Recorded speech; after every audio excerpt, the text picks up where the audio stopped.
Hey there everyone, how's it going?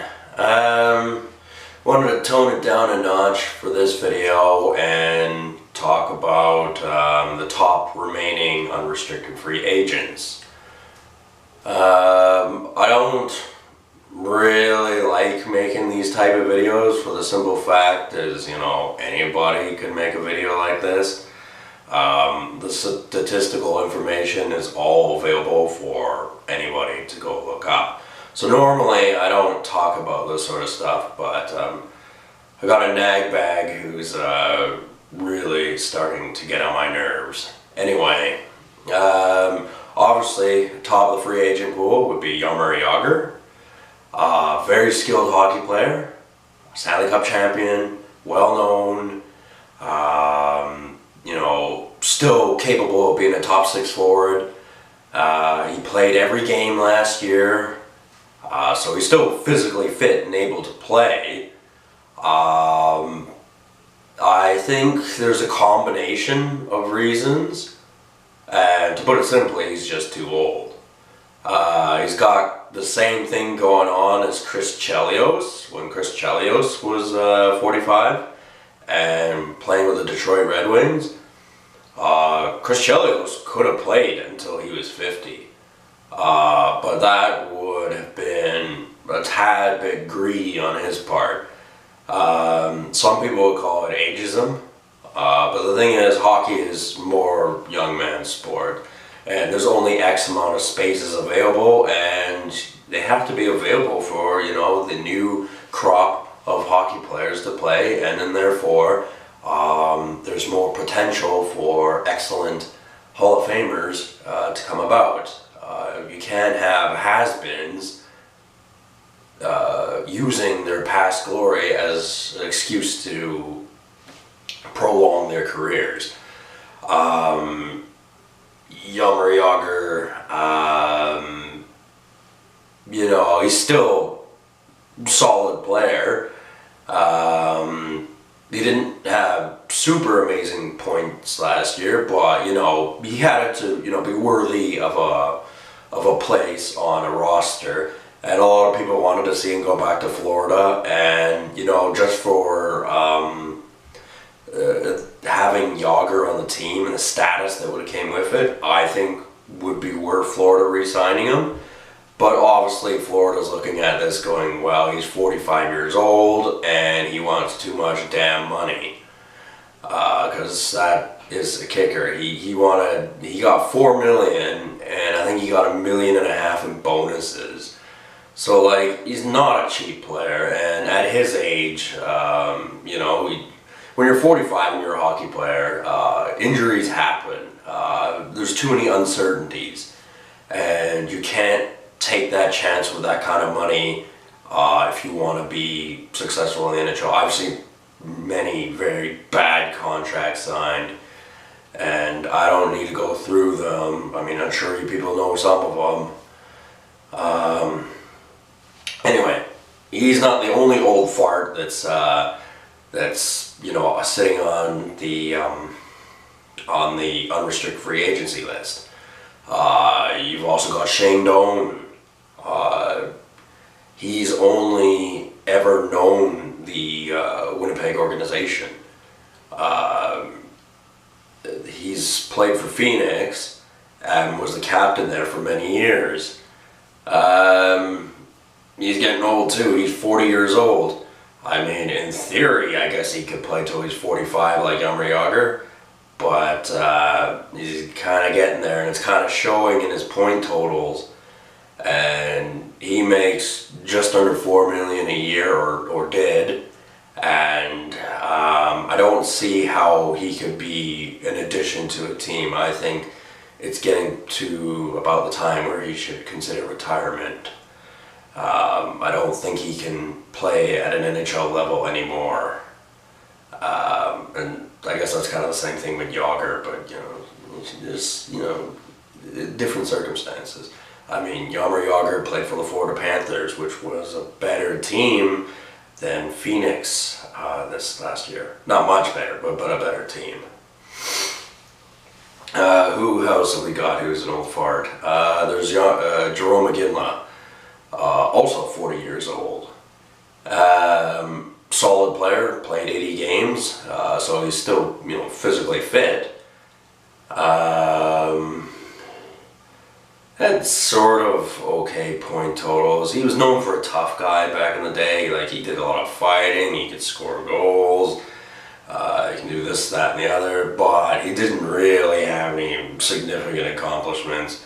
I mean, he was able to take the Calgary Flames to the Stanley Cup final where they lost to the Tampa Bay Lightning, but that was mostly the highlight of his career and his NHL career, and that isn't really enough. I had heard that he is openly pondering retirement, and it's obviously not an easy thing for hockey players to do, because they really want to get to that position where they win the Stanley Cup and they got their name etched on it, and therefore they're not in the dustbin, as I keep mentioning. Excuse me. But at $5.3 million, 14 goals, 13 assists, something's got to give. And the fact that he's a UFA right now means that not many people are going to want to touch him. At this point, no team wants him. And for good reason. He's too old, wants too much money, and he's not putting up the points. If he was 30 years old and he played that many games and put up those kind of point totals, maybe a bit more plausible, but at 40 you can forget it. It's just way too much. Another old fart, in hockey terms anyway, Francois Beauchemin, Stanley Cup champion with the Anaheim Ducks. For the last 2 years he's played most every game. I think they said something like he'd only missed one game for the last 2 seasons, and for a 37-year-old, that's pretty good. So he's obviously a cautious player and doesn't make moves he doesn't have to, and he's had a lot of wisdom in his NHL career. I remember he got really treated like crap, at least for a game, way back in the day when the Anaheim Ducks made it to the Stanley Cup final. I forget which team it was against. I'm pretty sure it was against Detroit, where a goal went off his skate, and oh man, was he heckled for that. They just would not let that go for a day. I don't even remember if it costed Anaheim the game. I mean, Anaheim ended up beating Detroit and winning the Stanley Cup against the Ottawa Senators, but I just remember that play, and it could have happened to anyone, and he really got he got shafted on that one. Anyway, he didn't have a particularly good season. Not too terrible one, but not a particularly good one on Colorado. But I mean, Colorado was the worst team in the league by far, so that's not exactly his fault. He had good years with Anaheim, because he'd been traded for Anaheim and then he got traded back there. He had good years with Anaheim before coming to Colorado. There is potential, but he is a UFA right now, so he would have to accept less money. And I don't understand the complexities of these sort of things on why exactly an NHL player who's got a ton of money anyway needs to have big contracts to continue to play. I mean, obviously it's a big incentive, but if they want to win the Stanley Cup again, if they want that prestige and everything like that, then you'd think that, maybe they go, well, I'm getting old, I'll just accept lesser pay. But I think part of it is they feel they earned it. They've jumped through all the hoops, battled through injury, worked really hard, and they've earned it. Well, in other areas of corporation and industry and business and that sort of thing, that would make sense, because it's not dependent on your physical prowess. And young people have a more powerful physical prowess than old people. So I think you should be paid for being good and young rather than old and experienced, especially when it comes to hockey. I mean, if you're still physically able to play, that's one thing, but for example, like old hockey players, they know things the young guys don't know because they grew up in a different generation of hockey than they did. That's true, I'll buy that. But the young guys are trained in ways to play hockey at a younger age than the old guys, and these new tricks they can really mess up the whole strategy of the older hockey players. So by the time the young guys who are 20, 25 become 40 years old, they will know more about the actual physicality of the sport and the way how it's evolved over the last years than the 40-year-old hockey players know it now, because the rules have changed, everything's changed, the whole system has changed. And not to say Francois Beauchemin, is an old dog who can't learn new tricks, but he is at a disadvantage. I mean, even I feel at a disadvantage at 31 not as far as physical prowess goes, but as far as, mental development goes, because they know how to bring up hockey players and intellectuals and things like that in a more efficient manner these days than they used to be able to. Philosophies change on strategy and competition and everything, and these social engineers and scientists and all those other sort of people, psychiatrists and all those people studying the development of the human brain, they're learning faster now how to essentially create super soldiers or super hockey players or super whatever that it is they're supposed to do. And just some slight modification on how people behave really can impact their abilities as they grow up. Because, young people today are going to live longer than, the young people of 20 or 30 years ago, because attitudes toward fitness, health, food, and all that stuff has changed. It's a very interesting concept. Anyway, moving from all that, Francois Beauchemin, out of all the old guys I talked about, he's the one most likely to get a contract, but he needs a pay cut, because 4.5, that's a lot for an old guy. Okay, Thomas Vanek. Did I mention Thomas Vanek? No, I didn't. He's 33. So he's still, he's getting old for a hockey player, but not quite. He had 48 points last year, 17 goals. So that's what, 31 assists? Yeah, that's right. Did not bad for Detroit. They signed him for a reasonable price at 2.6 mil.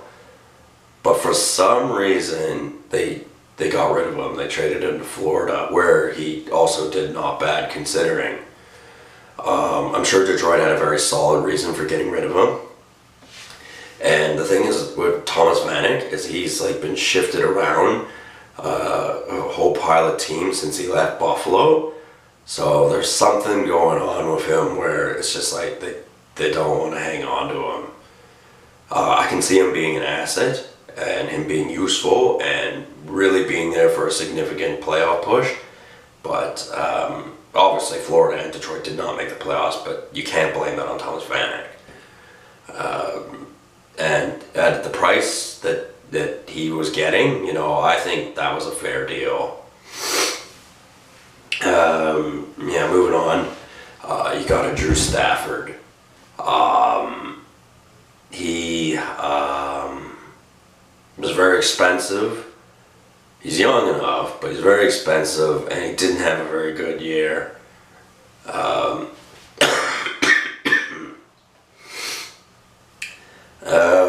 I think he's 32 or something like that.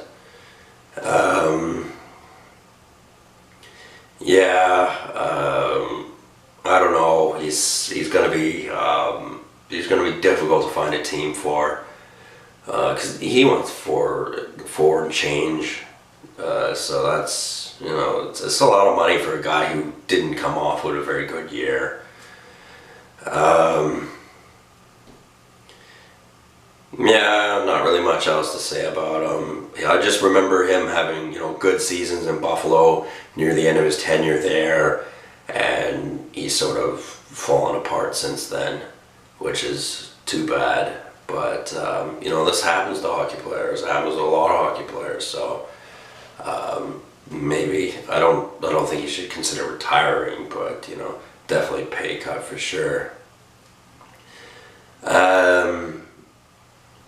Yeah, so now we're going to move on to the defensemen that are unrestricted free agents. There's only really two names that show up. One of them being Cody Franson, and the other one being Roman Polak. Cody Franson, young enough, at 30 years of age, I believe. Not particularly cheap, $3.25 million. Not super expensive, but not really cheap. And I thought about what can the Canucks do to improve their roster. And from what I've seen from the UFAs, not a lot. In fact, the only unrestricted free agent that I saw of the top notable ones that's worth considering is Roman Polak, because he was a +10 solid player, cheap, relatively cheap anyway, at $2.25, and +10 on the plus-minus scales, which is really important because Toronto was not always very defensively very good, and historically they have been, just known to just completely collapse at the wrong times. But Roman Polak is a solid player. I just don't think he'd ever come to Vancouver. And him being a defenseman, we're not really in the market for a defenseman right now. We just picked up Delzato. Edler is, kind of not performing as well as we'd like him to, but he has the potential to be good again. Then Chris Tanev is well liked. Ben Hutton's really well liked. Troy Stetcher is really liked. Not by me though, because he was in the gay pride parade, but that's a whole other story. I'm not going to talk about it anymore. Anyway, we don't really need a defenseman, but a guy like Polak, I think he may not have liked Vancouver, if I recall. I seem to remember him getting roughed up in a Canucks game, or vice versa, or something like that. I forget. It wouldn't have looked like he would have come here anyway, but if you asked me a couple of years ago if Delzato would have come here, I would have said probably not.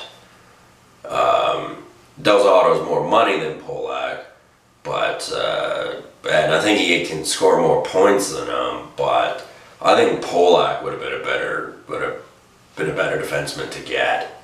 Honestly, if I thought he could fit with the team, then he could have been better. And this is considering that Delzato came from New York Rangers, so obviously, I don't like that.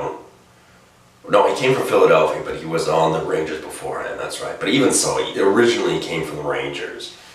And I can't stand the Rangers. I'm sick of this intertwined relationship that the New York Rangers and the Vancouver Canucks have. I mean, with Vancouver's farm team, Utica being up there, Marcus Naslund being sent there, Mark Messier being sent here, the swapping of the coaches, and all the other things. I just cannot stand New York. I'm sure it's a nice city, in some places anyway. Some places, I don't even know. But I hate the Yankees, and I hate the Rangers. I'm not particularly fond of the Islanders. I don't like the Mets, and I just don't like any New York sports franchise. Fuck them, I don't like any of them. And I realize that New Jersey's there, but it's not quite the same thing. It's different. And we're not going to get into that. But yeah, these were the top unrestricted free agents. And most of them are going to retire because they're just too old and nobody wants to take that responsibility of picking them up. They want too much money. Like I said, maybe they feel as though they earned it, and it took them a long time to get there, and some of them have accomplishments, but I think in NHL as a hockey player, yeah, if you want to keep playing, A, you got to prove that you can still play, and B, you have to accept a more reasonable pay. You can't get these big gigantic contracts anymore. Obviously not for many years, but even 1 year, you can't justify, paying someone $5.5 million, even if they are Jaromir Jagr at 45 years of age. I mean, he's good for, raising the morale of the Florida Panthers franchise, because I know they have a lot of trouble filling seats and things like that. But as far as him being an actual player, I don't know, maybe he can talk to his buddy Mario Lemieux, and maybe they can pull some strings and give him an unfair advantage, like another character I could name, but I'm not going to. Anyway. So, yeah, that was general overview of the current UFAs. Nothing really for the Vancouver Canucks, unfortunately. And the reason they still are UFAs is because there's something about them that nobody else has picked up on. It might be some personal issues, some injuries that are being low-keyed. Who knows, political reasons in the NHL. I don't know. Because I would have figured a guy like Roman Polak would have been picked up. Good plus minus, cheap enough. But so far he hasn't, so I don't know, I'm sure there's a good reason for it. Oh, damn, lousy cough.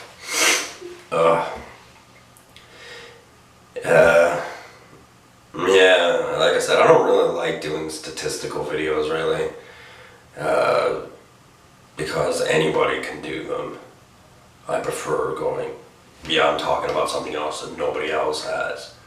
Like, if the hockey guy hasn't already made a video about the unrestricted free agents, he's going to at some point. And I'm not just going to reiterate what he said. I'm not going to, that's why I don't watch actually much of his videos. Not because I don't enjoy how he speaks, not because I can't learn something from what he's got to say. It's not because I'm not interested in hearing what he's got to say. It's just I don't want to copy him. And, he's strictly by statistical information and solid facts, and he doesn't get much into the politics of certain things. At least, most certainly not in the way I do. Anyway, those were the main unrestricted free agents. They have pros and cons, most of them. They all look like capable, competent hockey players, but there are factors that are going to inhibit their ability to play for any team, because a sports organization that has, obligations to make to its fans and to the hockey club and to the NHL, it's hard to justify paying these old guys that kind of money when, anything can happen. I mean, anyone can get injured at any time during the season. Connor McDavid could play one game and take a slap shot off the ankle and be out for months. It could happen. Not bloody likely, but it could happen. And it's more likely to happen if you're an old fart, because your bones are weak, your muscles are weaker, and you have to work a lot harder to maintain your physical prowess. I mean, I'm sure there's some sort of unwritten rule where you see Jaromir Jagr skating on the ice, you go, hey man, he's 45, you're not supposed to body check him like that anymore. You can't throw a Taylor Hall hit on him, which, by the way, I want to put on this jersey. A lot of people go, hey, why would you want to put Taylor Hall on it? There's a lot of other better New Jersey players like Niedermeyer or Broder or Scott Stevens or, Ilya Kovalchuk. Even though I don't like Ilya Kovalchuk, actually. A lot of people like him, I don't like him.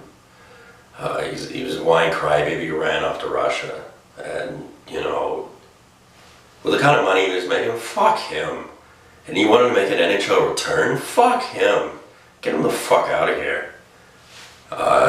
Good player or not, he's not young anymore. And, you know, if you're going to piss off to Russia, then, you know, don't come around here. But anyway, that's completely different. Taylor Hall, young guy, interesting to watch. A lot of people think he's a jerk for throwing body hits. I know he smoked a Vancouver Canuck player. I forgot who it was now. Oh, I know who it was. I can remember. I can envision the hit. I just can't remember right now. But Taylor Hall's actually been smacked around quite a bit himself, and by Vancouver as well. So you know you got to take things into consideration without just seeing one particular incident and then judging a person based on that one incident without context of that character as a whole. In this case, in the NHL, between sports teams. So yes, Taylor Hall throwing body checks is a bit of a jerk thing to do, but that's in the nature of the game, and is to be expected. Anyway, sort of drifted off topic. Yeah, on UFAs, I don't think any team's going to really want these guys, except maybe Roman Polak. I think Roman Polak will get signed, and probably Franson too, but the Canucks don't need another defenseman at this point. A lot of people were ragging on the Canucks defense last year, because the Canucks were a pretty bad team last year, but I think that they have a lot of potential in the defensemen that they have, and they don't really have to go looking for another one. But assuming there's something I didn't know about Roman Polak, I would have thought bringing him over to Vancouver would have been better than bringing Del Zotto. That's just my opinion, and you don't have to believe it if you don't want to. You can think whatever you want. Anyway, that's what I got to say about it. So I will talk to you guys later. Have a good one, and hit subscribe if you want to. You don't have to. Whatever. See ya.